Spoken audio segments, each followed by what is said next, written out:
जो हो गया उसे सोचा नहीं करते, जो मिल गया उसे खोया नहीं करते।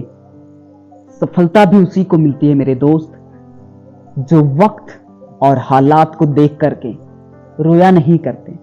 मेरे पास एक भाई का कॉल आया, उस कॉल में मैंने उठाया, बोला हेलो।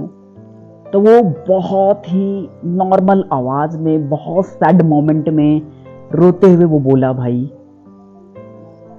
मतलब वो रो नहीं रहा था, बल्कि मैं उनकी आवाज में वो फीलिंग को आराम से मैं पहचान पा रहा था, फील कर पा रहा था कि उस भाई के मन में क्या बीती। फोन आया, वो बोला हेलो भाई। मैंने उसे फोन में कहा, थोड़ा सा समझाते हुए, भाई बहुत सैड मोमेंट में था, वो बहुत ही ज्यादा डिप्रेशन में था, बहुत ही ज्यादा सोच रहा था, विचार रहा था अपने लाइफ के बारे में कि मैं तो कुछ नहीं हूं, मेरे लाइफ में ना हर काम बुरा हो रहा है, लाइफ का मेरा कोई भी मकसद नहीं रहा, कोई मकसद नहीं है लाइफ का। फोन आया, फोन में बोला, भाई मेरे घर मैरिज के लिए मुझे देखने के लिए पहुना लोग आए हुए थे, और वो सभी लोग मुझसे पूछे कि भाई आपका नाम क्या है। मैं थोड़ी देर सोचा, मैं क्या बोलूं। उसके बाद मैं बोलना चाह रहा था अपना नाम, बट मैं बोल नहीं पा रहा था, और मैं उसके फेस में देख रहा था, वो थोड़ा सा कंफ्यूज था। वो शायद सोच रहा होगा कि मैं क्यों नहीं बोल पा रहा। फिर वो इंसान ने मुझसे फिर पूछा, अच्छा ठीक है, तुम क्या काम करते? मैं बोलना चाह रहा था कि मैं जॉब करता हूं प्राइवेट में। तो मेरे और डर बढ़ गया। मैं जब नाम नहीं बोल पाया तो मेरा अंदर से और डर बढ़ गया, मैं कुछ नहीं बोल पाया वहां पे। मुझे बहुत बुरा हुआ। उसके बाद सारे मेरे रिश्तेदार जो मुझे देखने के लिए आए थे शादी के लिए, वो सब चले गए, और मैं पूरा सैड मोमेंट में एक अपने पर्सनल कमरे में जाकर के थोड़ी देर सोचने लगा, और मेरे आंख से ऑटोमेटिकली आंसू आने लगे। मुझे फील हो गया था कि अब जिंदगी में बचा ही क्या है। मेरी एक छोटी सी स्टैमरिंग के कारण मैं वहां बोल नहीं पाया, उसके कारण लोग मुझे रिजेक्ट कर दिए। क्या मेरे साथ बहुत बुरा हुआ। क्या करूं, मुझे बताओ। अब मुझे कुछ भी हो जाए, मुझे इस स्टैमरिंग को जड़ से हटाना है, जड़ से हटाना है। अब इसके लिए धरती रहे या आसमान रहे, या दुनिया रहे या ना रहे, बाकी मैं इसको रहने नहीं दूंगा। जो स्टैमरिंग है, उसके कारण से जो लोगों के साथ जो मेरी बेइज्जती बनती आई है, आज तक मैं इसको सीरियस नहीं लिया था। लेकिन आज जब फैमिली के सामने, मम्मी पापा भैया भाभी के सामने जब मुझसे नाम पूछा गया, मैं वहां बोल नहीं पाया। वो उससे कोई बड़ी बात नहीं है कि मैं वहां पे क्यों नहीं बोल पाया, इससे मुझे कोई दिक्कत नहीं है, बल्कि उसके कारण मैं नहीं बोल पाया। उसके कारण जो मेरा मैरिज होने वाला था, मेरी जो शादी होने वाली थी, वो शायद भविष्य में हो पाएगी या नहीं। भाई मुझे कुछ बता दो भाई। तो मैंने उस इंसान से एक ही वर्ड बोला, अब जो हो गया सो हो गया, अब क्या करने वाले हो, फ्यूचर में क्या करने वाले हो। वो भाई ने बोला कि अब तो मेरा कोई फ्यूचर ही नहीं है, अब तो मेरा कोई फ्यूचर ही नहीं है, मैं क्या करूं। मैंने बोला उसे थोड़ा सा हंसते हुए, मुस्कुराते हुए, भाई आपका दुख मैं समझ सकता हूं, क्योंकि मैं आपको अच्छे से समझ सकता हूं, क्योंकि मैं भी एक स्टैमर ही हूं। आज भी मुझे स्टैमरिंग होती है, आज भी मुझे स्टैमरिंग होती है, पर मैं इसको सोचता नहीं हूं क्यों होती है। होने दो, बट हम सबको इसके लिए मेहनत तो करना ही पड़ेगा। मैंने उसको जाते हुए कहा, अब जो हो गया आपके साथ, अब जो हो गया उसे सोचा नहीं करते, अब आपको प्रैक्टिस करना है। उससे जो मिलेगा, अब आपको जो मिल चुका है उसको खोया नहीं करते। मैंने कहा, ओ मेरे भाई, सफलता उन सभी लोगों को ही मिलती है, सफलता उन सभी लोगों को ही मिलती है जो आज का वक्त और आने वाला हालात या होने वाली हालात पे रोया नहीं करते, जो वक्त और हालात से रोया नहीं करते। मैंने उसे फिर से दोबारा रिपीट किया, जो हो गया उसे सोचा नहीं करते, जो मिल चुका उसे खोया नहीं करते। सफलता भी उन्हीं को मिलती है जो वक्त और हालात को देख करके रोया नहीं करते।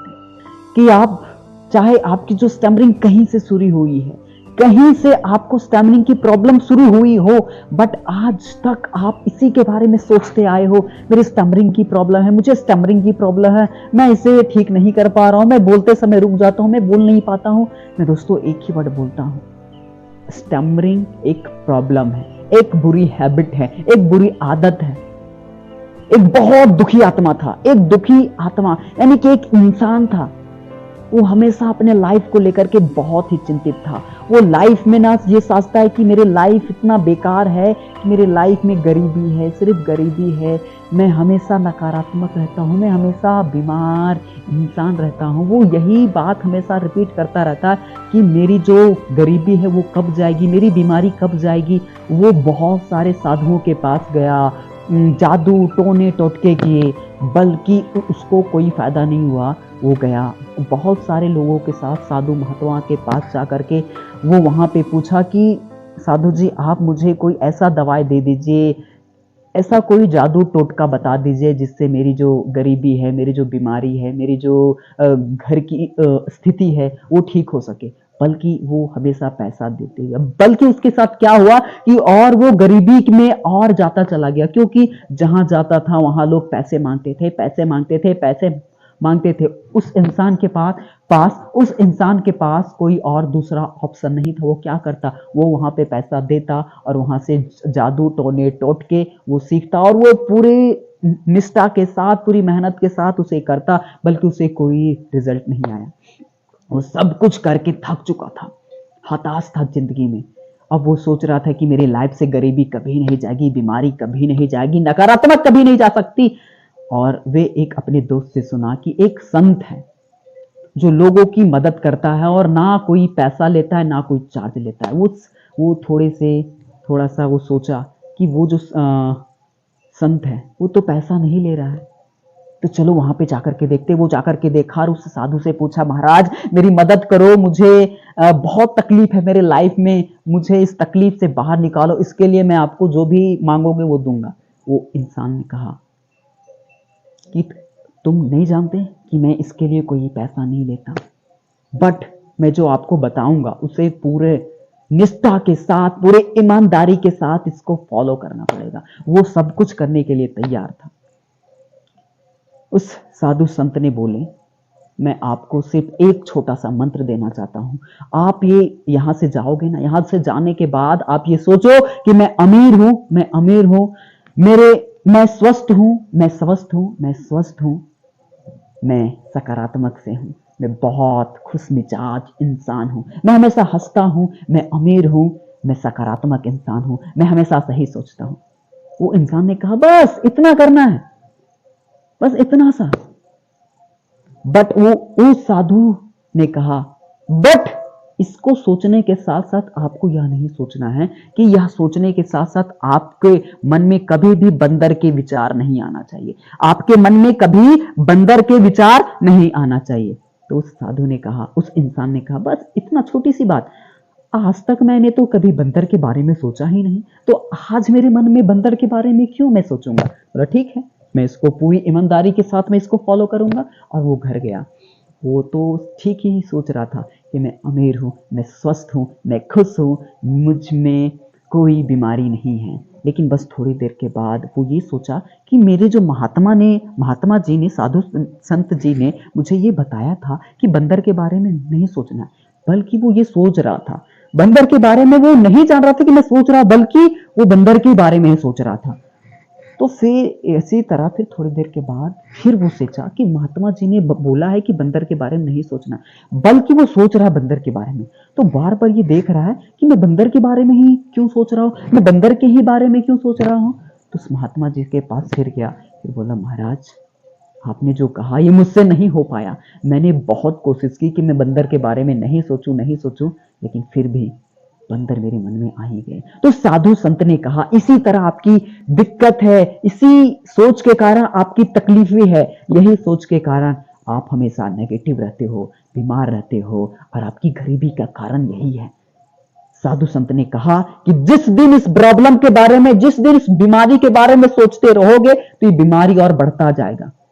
आप ये बोलोगे कि बीमारी ठीक हो जाए, ठीक हो जाए, बीमारी ना हो, बीमारी ना हो, मैं और गरीब होते जा रहा हूं, गरीब होते जा रहा हूं, आप हमेशा ये सोचोगे तो और आप गरीब होते जाओगे।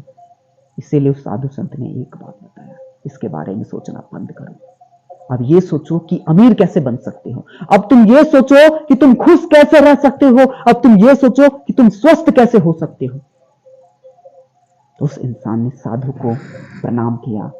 वो बोला, हे महाराज, शायद पहले मैं आपसे मिला होता तो शायद मैं इतना दुखी ना होता। आपको कोटि कोटि नमन करता हूं, आपको कोटि कोटि प्रणाम करता हूं। आपने मेरी जिंदगी ही बदल दी। सारा खेल दिमाग का है भाई। मन के हारे हार है, मन के जीते जीत। जैसा आप सोचते हो वैसा आप करते हो, जैसा आप करते हो वैसा आप बनते हो। धन्यवाद दोस्तों, फिर मिलते हैं ऐसा ही वीडियो के साथ। तब तक के लिए हमारे चैनल पे आप नए हो तो लाइक कर दे वीडियो को, चैनल को सब्सक्राइब कर दे और कमेंट में लिखिए कि वीडियो कैसी लगी। फिर मिलते हैं।